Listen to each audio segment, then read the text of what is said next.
بسم اللہ الرحمن الرحیم۔ دیکھنے اور سننے والوں کو فیروز شاہ کی طرف سے السلام علیکم۔ ناظرین، عمران خان صاحب اعصاب کی جنگ جیت رہے ہیں۔ کیسے جیت رہے ہیں یہ آپ کو بتائیں گے۔ دوسری بات یہ ہے کہ بلاول اور آصف زرداری دونوں آمنے سامنے ہیں، اختلاف ان کا کن وجوہات پہ ہیں۔ اور تیسری بات آپ سے یہ ڈسکس کریں گے کہ عمران ریاض کا قوم کے نام ایک پیغام۔ سب سے پہلی بات یہ ہے کہ آصف زرداری اور بلاول دونوں آمنے سامنے ہیں، اختلافات کن وجوہات پہ ہیں۔ سب سے مین وجہ تو یہ ہے کہ آصف زرداری جس طرح مفاہمت کی سیاست لے کے چل رہے ہیں شروع سے، وہ چاہتے ہیں کہ اسی طرح کی مفاہمت کی سیاست چلے اور ان کو کسی طریقے سے مانگے تانگے کے دوبارہ سندھ مل جائے، اور وہاں پہ وہ اپنی جو ہے نا کرپشن، اپنی لوٹ مار، اپنی جو کساد بازاری ہے، وہ سارا کچھ ایسے جاری رکھیں۔ اور سارے جو حلقے ہیں، جو جن میں مقتدر حلقے ہیں، اس کے بعد نواز شریف ہے، اس کے بعد مولانا فضل الرحمان صاحب ہے، ان سب کے ساتھ مل کے چلا جائے اور ایسی پالیسی بنائیں کہ جس میں سے کوئی بھی ناراض نہ ہو۔ لیکن آصف زرداری کی سوچ اور بلاول کی سوچ مختلف ہے۔ آصف زرداری یہ بھی سمجھتی ہے کہ جو لوگ جیسے لطیف کھوسہ جیسے لوگ ہیں جو مزاحمت کے استعارے سمجھے جاتے ہیں، یہ لوگ بلاول کا مائنڈ جو ہے وہ خراب کر رہے ہیں، اور یہی لوگ بلاول کو اس چیز پہ اکسا رہے ہیں کہ جس طرح عمران خان میدان میں ایگریسو سیاست کر رہے ہیں تو آپ بھی ایک ایگریسو سیاست کریں۔ اگر عمران خان نوجوان ووٹر جو اس ملک کے 12 کروڑ میں سے 7-8 کروڑ جو نوجوان ووٹر ہیں، جو 40 کے قریب ہے، تو آپ عمران خان اگر ان ووٹرز کو کیپچر کر سکتے تو آپ کیوں نہیں کیپچر کر سکتے؟ آپ تو نوجوان بھی ہو، آپ کے اندر تو ساری خصوصیات ہیں، پھر آپ بے نظیر بھٹو کے بیٹے ہو، ذوالفقار علی بھٹو کے نواسے ہو، تو آپ کیوں نہیں یہ چیزیں کیپچر کر سکتے؟ تو یہ چیز لے کے بلاول ابھی تھوڑا سا آگے نکلنے کی کوشش کرتا ہے، لیکن انہوں نے آصف زرداری کی بقول کہ بلاول اور یہ جو نئی نسل ہے اب یہ سمجھ رہی ہے کہ آپ کو پتہ نہیں ہے ان چیزوں کا، جو بزرگ ہیں ان کو نہیں پتہ۔ بلاول نے پچھلے دنوں کیمرہ یہ بیان بھی جاری کیا تھا کہ بزرگوں کا پیچھے ہٹ جانا چاہیے، اب نوجوانوں کو موقع دینا چاہیے۔ تو کل زرداری نے یہ کہا اپنے بیٹے کو، یہ کہہ کے ڈیگریڈ کیا کہ وہ ابھی ٹرینی ہے۔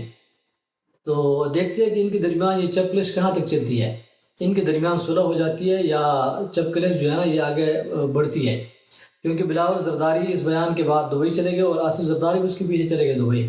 تو دیکھتے ہیں کہ ان کے درمیان کوئی صلح صفائی والا کوئی سین ہوتا ہے یا اسی طرح جو ہے نا بیان بازی جاری رہتی ہے۔ اس کا ایک اور پہلو بھی ہو سکتا ہے کہ نوجوان یا قوم کو بیوقوف بنانے کے لیے بھی ہو سکتا ہے۔ اس کے بہت سارے پہلو ہو سکتے ہیں۔ یہ سیاستدان جو دکھتے ہیں ویسے ہوتے نہیں ہیں، جس طرح یہ نظر آتے ہیں ویسے یہ بیہائنڈ دا سین نہیں ہوتے۔ یہ ایک ٹریپ بھی ہو سکتا ہے کہ آپ مفاہمت لے کے چلیں، میں مزاحمت لے کے چلوں، یہ نواز شریف اور شہباز شریف دونوں لے کے چلتے ہیں، ایک مزاحمت لے کے چلتا ہے، ایک مفاہمت لے کے چلتا ہے، تو اپنی گیم بنانے کی کوشش کرتے ہیں۔ اینڈ ایٹ دی اینڈ یہی ہوتا ہے کہ گیم بناؤ، کسی طریقے سے حصہ بے قدری جسہ مل جائے، یہی کرو۔ تو ان کا جو ٹریپ ہے وہ یہ بھی ہو سکتا ہے کہ نوجوانوں کو بلاول اپنی طرف راغب کرے اور آصف زرداری اس کو تھوڑا سا ڈیگریڈ کرنے کی کوشش کرے۔ لیکن المیہ یہ ناظرین کہ ایک آدمی اس ملک کا 25 سال یا 26 سال کی عمر میں ایک ٹرینی آدمی یا 30 سال کی عمر ایک ٹرینی آدمی اس ملک کا وزیر خارجہ بنا، اور جس نے بننے کے بعد ایئر فورس کے طیارے کے انجن ٹھنڈا نہیں ہونے دیا۔ وہ جب سے وزیر خارجہ بنایا تو وہ سارا اس نے ٹائم یورپ میں گزارا ہے، اور انہوں نے لاتعداد دورے کیا اور اربوں روپے اس ملک کے خرچ کیے، جس کا حاصل وصول کچھ بھی نہیں تھا، جس کی آؤٹ پٹ زیرو تھی۔ لیکن اس کے باوجود بھی انہوں نے اتنا بڑا جو ہے نا ایک شو شروع کیا، اتنے دورے شروع کی، ہر ملک میں جا رہا ہے، وہاں مل رہا ہے، ادھر اپنا جو پروفائل ہے اس کو جو ہے مطلب سیٹ اپ کر رہا ہے، سارا کچھ کر رہا ہے۔ اس کا حاصل وصول کچھ نہیں ہوا۔ لیکن آج اس کا باپ جس نے اس کو وزیر خارجہ بنوایا وہ کہہ رہا ہے کہ یہ ابھی ٹرینی ہے۔ تو کیا اس ٹرینی کو اس ملک کا بیڑا غرق کرنا تھا؟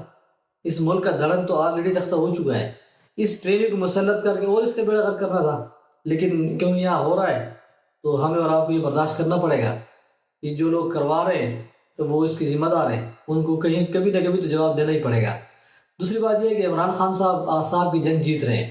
کیسے جیت رہے ہیں؟ دیکھیں کہ آدھا ملک انہوں نے ننگا کر دیا، آدھا لوگوں نے اپنے آپ کو ننگا ہو کے بھی اس کے اوپر الزامات، interviews, T V talk shows, کتابیں لکھنا، سارا کچھ کرنا، لیکن اس کے باوجود بھی اس کا مقابلہ نہیں کر پا رہے۔ اس کے باوجود بھی اس کی ایک جھلک لوگوں کو دکھانے سے ڈر رہے ہیں، ایک اس کا بیان شو کرنے سے یا اس کا بیان میڈیا پہ آنے سے ڈر رہے ہیں۔ اب 28 نومبر کو بھی انہوں نے یہی پلان بنایا ہے کہ پورے راولپنڈی کو کارنر آف کر دیا جائے گا اور بالکل کرفیو ٹائپ نافذ کر دیا جائے گا، کسی کو آنے جانے کی اجازت نہیں ہوگی، اور عمران خان کو اور شاہ محمود قریشی کی تذلیل کی جائے گی بختر بند گاڑی میں ہتھ کڑی لگا کے۔ ماشاء اللہ کے علاوہ کسی وزیر اعظم کو ہتھ کڑی لگانے کا پاکستان میں کوئی اس سے پہلے مثال نہیں ملتی، لیکن ہتھ کڑی لگا کے پیش کریں گے تو اس سے ایک مظلومیت کی تصویر آئے گی۔ اگر یہ ہتھ کڑی لگا کے پیش کر دیتے ہو، تصویر جاری ہو جاتی ہے، تو اس سے اور زیادہ مقبولیت میں اضافہ ہو جائے گا۔ یہی تو ان کو اندازہ نہیں ہو رہا کہ ہو کیا رہا ہے ہمارے ساتھ۔ جو بھی یہ قدم اٹھاتے ہیں، جو بھی یہ ایکشن کرتے ہیں، اس کا جو ریئیکشن ہے وہ الٹا ہو جاتا ہے۔ تو اب یہ اگر ہتھ کڑی لگا کے پیش کریں گے، ویسے ایسے لگ تو نہیں رہا، یہ جاوید چودھری صاحب کی خبر ہے، لیکن ایسے لگ نہیں رہا ہے کہ ہتھ کڑی لگا کے پیش کریں گے۔ اگر ہتھ کڑی لگا کے پیش کریں گے تو یہ ایک مظلومیت کا استعارہ بن جائے گا۔ ایک بہادری اور مظلومیت اگر دونوں چیزیں مل جائیں گی تو یہ اور زیادہ مقبول ہو جائے گا۔ تو بہرحال دیکھتے ہیں کہ کل 28 نومبر کو کیا اس کا جو مطلب اس کی پیشی کیسے ہوتی ہے۔